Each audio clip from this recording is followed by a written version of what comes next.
आशीष जहीर है और आप देख रहे हैं online news India. Nupur Sharma का जो बाइकआउट होना था, खाड़ी देशों में तो कोई मामला नहीं था, भारत का मसला था, वहां पर प्रोडक्ट का बाइकआउट हो गया है, कंडेम किया जा रहा है। अब पुलिस भी हरकत में आ गई, समन भेजने की तैयारी है महाराष्ट्र पुलिस की और शायद गिरफ्तारी हो जाए। पूछताछ के लिए बुलाया जाएगा। पूरे देश ने देखा किस तरह के उन्होंने अपने शब्दों से देश के अंदर माहौल पैदा कर दिया। कानपुर के अंदर मार पिटाइयाँ और पथरावबाजी हो चुकी है, कई जगह मुस्लिम सड़कों पर आ चुके हैं और ये सिलसिला तो एक ज़माने से चल रहा था, लेकिन भारतीय जनता पार्टी की प्रवक्ता ने आकर के जो इसके अंदर सोचा कि यार एक ज़माने से हो रहा, मैं भी कर दूंगी तो क्या होगा। लेकिन बहरहाल पुलिस एक्शन में आ रही है। आपको खबर दे रहा हूँ कि बड़ी नूपुर शर्मा की मुश्किलें, पैगंबर साहब पर आपत्तिजनक टिप्पणी पर दर्ज मामले में मुंबई पुलिस जल्द जारी करेगी समन। आपको मैं खबर दिखा देता हूँ छोटी सी। इन धाराओं में मुंबई पुलिस ने दर्ज किया केस।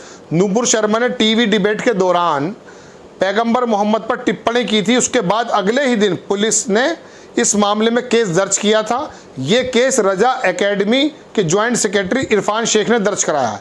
ये रजा एकेडमी वो लोग हैं जो अभी परसों सड़कों पर आए थे और कश्मीरी पंडितों के साथ जो वहाँ जुल्म सितम हो रहा, उसके खिलाफ कश्मीरी पंडितों के साथ खड़े होकर बोले थे। जब इनके नबी के बारे में बात की गई तो उन्होंने वहाँ पर केस भी दर्ज करा दिया। मुंबई पुलिस कमिश्नर संजय पांडे ने बताया कि 29 मई की रात को नूपुर शर्मा के खिलाफ केस दर्ज किया गया था। नूपुर शर्मा के खिलाफ आईपीसी की धारा 295A के तहत केस किया गया है। इसके तहत उन पर धार्मिक वैमनस्य को उकसाने का आरोप लगाया गया है। इसके अलावा दो समूहों के बीच दुश्मनी बढ़ाने के आरोप में सेक्शन 153A के तहत दर्ज हुआ है। ये तो कर चुकी है अपना काम। खाड़ी देशों की खबरें तो मैं कई बार बता चुका हूँ आप, क्योंकि हमें इंडोनेशिया और जो है यूएई और तुम्हारा जॉर्डन और सऊदी अरब और कतर धमकी देने की स्थिति में आ गए। कोई राजनयिक को बुलाता, कोई कहता कि पब्लिकली माफ़ी मांगिए। और ज़मीनी स्तर पे इंडिया में ये हुआ है कि 2 बार एक साथ आ गए, वो जुमे की नमाज़ पढ़ के निकले मुस्लिम, दुकान बंद कराने के जैसे आरोप है, बाकी लोगों ने की, पथराव शुरू हो गया दोनों में। अब वो गिरफ्तारी हो रही है। अब कहने का मतलब ये कि ये तो अपने मकसद में कामयाब हो गए। इनका मकसद यही होता है दर्शकों, मैं आपको फिर बता दूं कि किसी तरह से चुनावी मद्देनज़र अपने बयान दिए जाएं ताकि 2 धड़ों में बढ़ जाए पब्लिक। तो बहरहाल लेकिन अब नूपुर शर्मा की परेशानियां बढ़ने वाली हैं। पार्टी ने किया निलंबित, लेकिन निलंबन से क्या होता है? उन्होंने जो काम किया है, जो धार्मिक जो भावनाएं भड़काई हैं, उसके खिलाफ संविधान के अंदर ये तो पार्टी का काम था। 29 मई का काम था। आप आके 1 हफ्ते के बाद निलंबन करते हैं और जब करते हैं कि जब कतर और जो है सऊदीया और तमाम दुनिया की चीज़ें, ये देश हमारे खिलाफ खड़े हो जाते हैं या स्टेटमेंट देते हैं कि हम कंडेम करते हैं और हमारे राजनयिकों को बुलाया जाता है। कतर की तो पब्लिकली ऑफिशियल स्टेटमेंट है कि माफ़ी मांगे भारत। बताइए कोई तरीका है? OIC ने बात की, हालांकि भारत ने उसको खारिज कर दिया, उसके बयान को। तो कहने का मतलब यह है दर्शकों। लेकिन अब मैं आपको दूसरी बात बताता हूँ। दूसरी बात यह है, इस खबर से जुड़ी हुई, जो काम होना चाहिए था वो हो चुका। क्या है वो काम? क्या होना था? नूपुर शर्मा गिरफ्तार होगी, फिर एकदम हंगामा मचेगा, हाइप होगा। गिरफ्तार होगी नहीं होगी इसमें भी संशय हो जाना चाहिए। जिस तरह से आजमगढ़ के अंदर एक बंदे ने नूपुर शर्मा के बारे में या किसी के बारे में कुछ कहा, जो वहाँ कॉलेज का निवर्तमान उपाध्यक्ष था, उसको जेल भेज दिया गया। जैसा कि जिग्नेश मेवानी के बारे में मैं आपको बता चुका, उसको भी जेल भेज दिया गया था। प्रधानमंत्री जी के खिलाफ 2 शब्द बोल दिए थे। चलिए, तो ये तो बात है। लेकिन एक बात मैं अब आपको बताता हूँ। अब एक हैशटैग यहाँ से भी चलना शुरू हुआ है। कोई तो कतर के हैशटैग चला रहा है, उसको यही नहीं मालूम अनभक्तों को कि हैशटैग चलाना कैसे है। कतर से लगभग हमारा 10 बिलियन का जो है कारोबार होता है और ज़्यादातर हम उससे गैस लेते हैं, पेट्रोल वगैरह ज़्यादा लेते नहीं है। बाकी मुल्कों में हमारे 76 लाख लोग हैं। अगर उन्होंने वापस भेज दिया उनको, तो अनभक्त तुम तो हुई बेरोज़गार। आप और चाहते हो कि 76 लाख और बेरोज़गार होके आ जाएं। ये क्या फ़ायदा? वो बहुत अच्छी पे उनका बड़ा अच्छा जो है पैकेज है, वो वहाँ से कमाते हैं और राजस्व के रूप में इंडिया के अंदर आता है। तो ये काम करने दो। यहाँ पे तुम बेरोज़गार थे, जाहिल तो थे ही, तो वहाँ पर तुमने शुरू कर दिया। अब हो क्या रहा है मैं आपको बता दूं। अब भारतीय जनता पार्टी के खिलाफ भी हो गए। नूपुर शर्मा के पक्ष में एक अभियान चलाया जा रहा है और भारतीय जनता पार्टी को फेसबुक पे जाकर देखें, सोशल मीडिया पर जाकर देखें, वहाँ पे ये हो रहा है दर्शकों कि उन पार्टी के खिलाफ ही बोल रहे हैं वो लोग कह रहे नुपुर शर्मा हमारी बहन है, उनके खिलाफ ऐसा कैसे कर दिया, और अरब के शेखों से डर गए। ये जो 2-2 हज़ार रुपए के जो पत्रकार हैं जिनको काम नहीं है, जो थाने पर बैठे रहते हैं, वो भी इसी तरह की बातें करनी शुरू कर रहे हैं। मैं कई जगह देख चुका हूँ, लगाना नहीं चाहता स्क्रीन पर। अब मैं आपको दर्शकों को एक बात बताना चाहता हूँ। भस्मासुर का नाम सुना होगा आपने।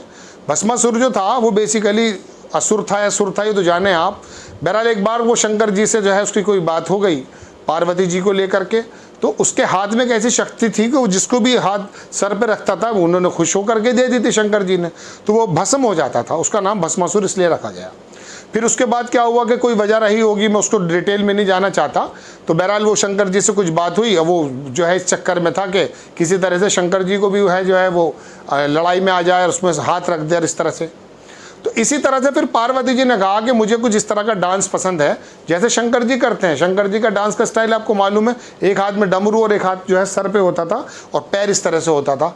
और जैसे उसने ये काम किया तो उसके सर पे ऐसा बताया जाता है, मैंने जितना सुना है, तो सर पे रखा वो भस्म हो गया, तो खुद ही भस्म हो गया। अब ये जो अंधभक्त हैं, ये जो भारतीय जनता पार्टी के खिलाफ और नुपुर शर्मा के साथ में अभियान चलाने की कोशिश कर रहे हैं, ये अब पार्टी के खिलाफ बात कर रहे हैं।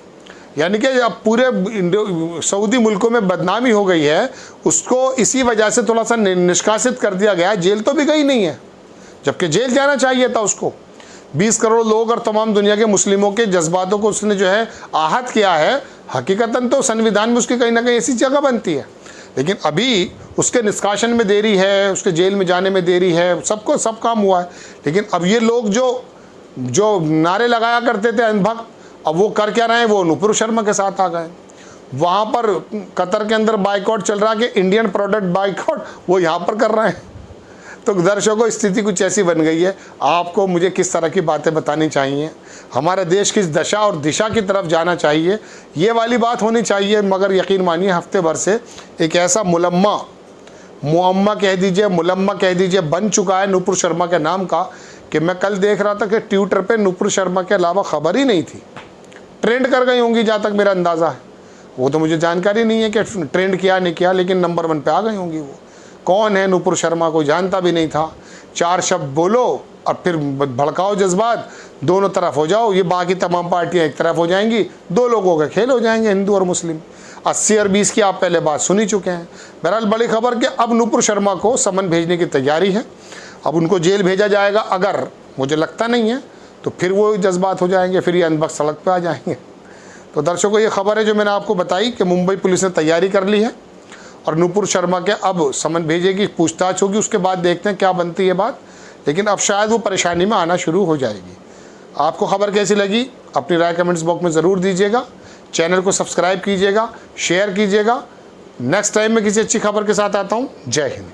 इस खबर को अभी लाइक करें, शेयर करें, अभी चैनल को सब्सक्राइब करें और घंटी जरूर